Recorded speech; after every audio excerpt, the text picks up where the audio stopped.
Hey guys, so welcome back to KCRANTS. As you can see, Jesus has left the building. He was, okay, why do I keep raising this hand thinking this is where he's gonna be? He was right here, and my gingerbread house was right here, but I'm so turned, anyway.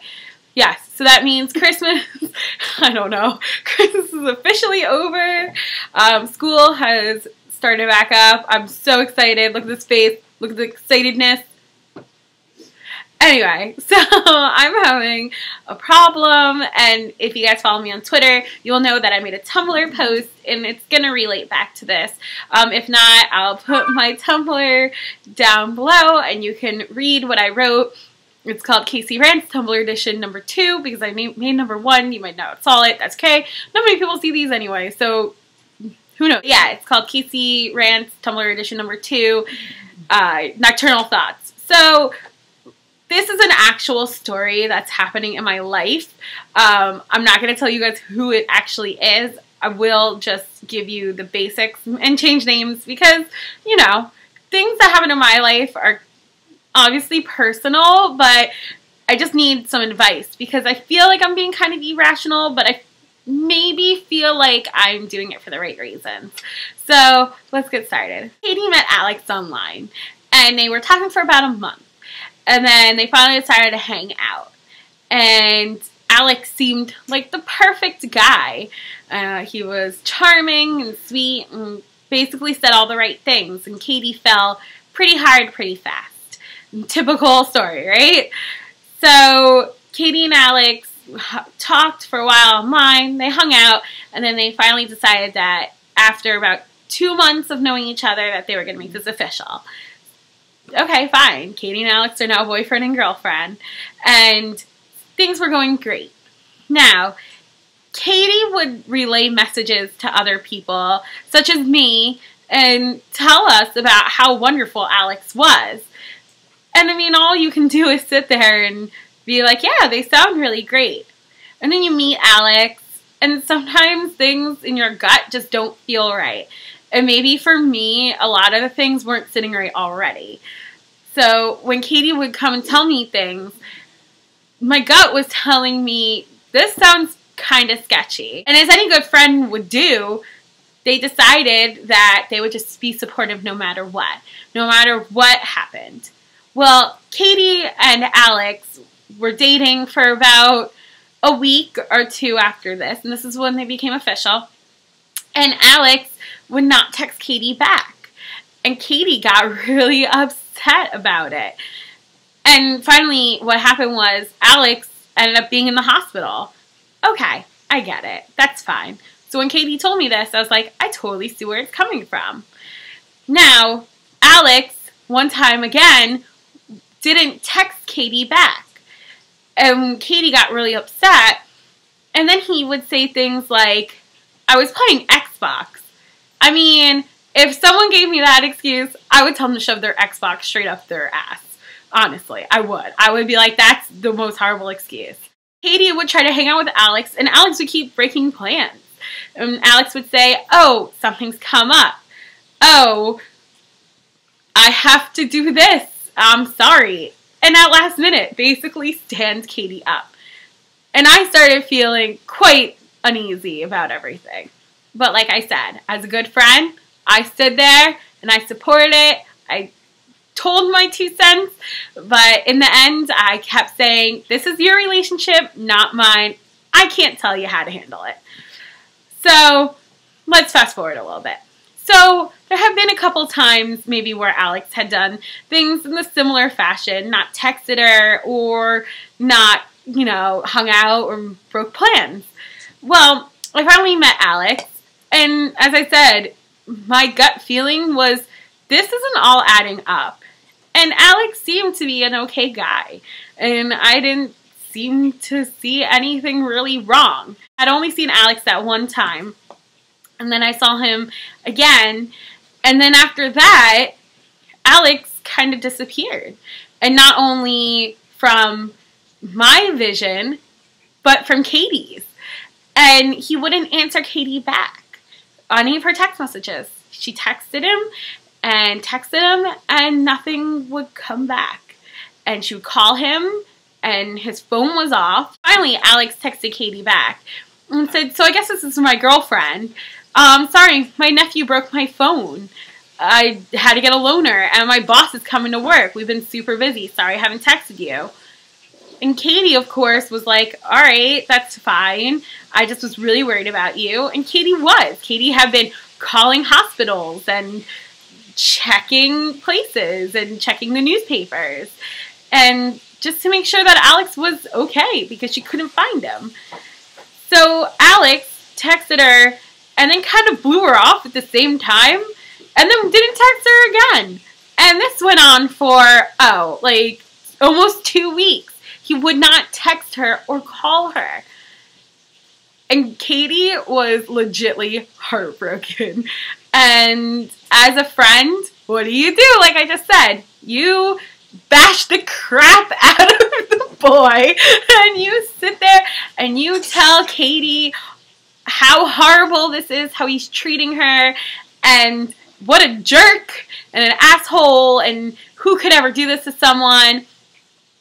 And you felt really bad because Katie would spend a lot of time crying, and all I could do was be there for Katie and tell her there's more fish in the sea, and obviously, he's not a real man if he's doing this to you. Yesterday, Katie called me on the phone and told me that Alex finally texted her back. And when I said, well, where was Alex?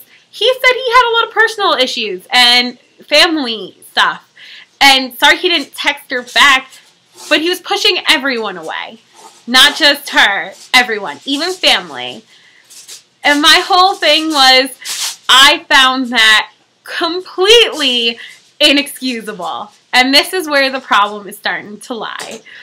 So, as I said, Katie is a really good friend, but I don't know how to handle this because Katie wants my support in maybe getting back together with him, and she wants me to be nice to him, but in my heart, I can't be nice to him. And I know the Casey I should be the supportive Casey, where I just suck it up and say, okay, well, that's your relationship. I can't tell you. When Alex had treated Katie that bad, and he didn't even see what he'd done to Katie. And yes, he did say sorry, and I guess that means something to some people. But how hard is it to text someone to tell them you're going through a lot of shit? How hard is it to just pick up the phone for 5 seconds and be like, listen, I don't really want to talk about it. I'm going through a lot of shit. But I'm going to be in New York for the next week and a half. So I'm sorry, I'm not going to be able to contact you. But I love you, and, you know, and even if it wasn't working out, why couldn't you just tell her? Like, just grow the fuck up and fucking communicate. And now Katie is kind of distraught because a lot of her friends won't back her up because he was a douche, and we all see that. And now she's so madly in love with him that we are all on different planes of attitudes toward this. Some people are like, well, you know, second chance, whatever. Everyone deserves one, which I totally believe. But I'm on that level of I have no tolerance for bullshit excuses. If you're going to make an excuse to me, it better be like you died or something. All I'm asking for is respect. And if you care about someone and if you love someone, would you really want to put them through that? Don't go out of your way and purposely hurt someone like that. Why is it so hard to just pick up the phone or just shoot them a text? And I think that's where I am kind of going to have a fight because I just don't understand it. Maybe I should be more mad at Alex than I am at Katie, but I'm kind of mad at Katie for believing in Alex's crap. I don't know. Is it crap? Is it the truth? Maybe that's just me. Maybe I just feel that way. Because like I said on my Tumblr post, I basically live by the fool me once, shame on you. Fool me twice, shame on me. And I really don't want to stand by and watch Katie get hurt again. But do I just let her get hurt again, maybe? Or do I step in and say something? No, like I said, I've said my 2 cents into this whole subject. But maybe I thought I was taking it the wrong way. Maybe I should be more supportive of Katie in this relationship. But I just don't see it. And I'm not trying to go with, I told you so, and I'm not trying to be a wise ass and feel like I know it all, because I'm not. I'm literally just a human being looking out for another human being. And I don't want to stand by and watch my friend get hurt again. So what do you guys think? Like, whose side would you be on? Would you be a Katie or would you be me? And if you were in this relationship, how would you guys be handling it? Because I feel like if I was in this relationship, I would have been out the door. There's more fish in the sea. There's more people. And just because this is the first guy that's maybe turned their eye to you and told you that you were beautiful and that they loved you, doesn't mean it's going to be the last. There's a lot of people out there. And I don't know... I just don't know what to do. And I don't want it to cause a rift between Katie and I. I don't want to lose Katie's friendship, but I don't want to see her get hurt. So, yeah, tell me what you guys think. I don't even know. I'm so confused. I don't know whose side to be on. And I don't know if I'm being an asshole or if I'm just being the, what's that called? Overprotective friend. The overprotective friend, but I was going to say, maybe I'm just the realist. Maybe I'm just saying what I know and what, like, there I go, I'm a know-it-all. But maybe I'm just trying to, I don't know. I don't know what to say. I don't know what to do. Help me, please. Bobby Shine, I know you'll be there. Come on, tell me what you think. Anyway, but yeah, so if you want to read Tumblr posts I posted, it's going to be in the link below. I also downloaded Kik, I guess that's what it is. You're right. Yeah, my username is It's Just Casey, like my Twitter name. Follow me on Twitter, follow me on Kik, or whatever you message me on. Follow me on Twitter. We can talk, we can have twat wars and kick each other in the face, something like that. Yeah. And please, someone give me some advice here. Or maybe give Katie advice? I don't know. Maybe tell Katie. I wish I could go into more details about the stories, but that's just not right? Yeah. Love you guys, and I'll see you soon. I'll try to post more videos. I have a video idea. I don't know what I'm doing. Why am I moving side to side? Alright. I've had too much sugar or something. Alright. Bye. I feel like if I was in this Really? yeah.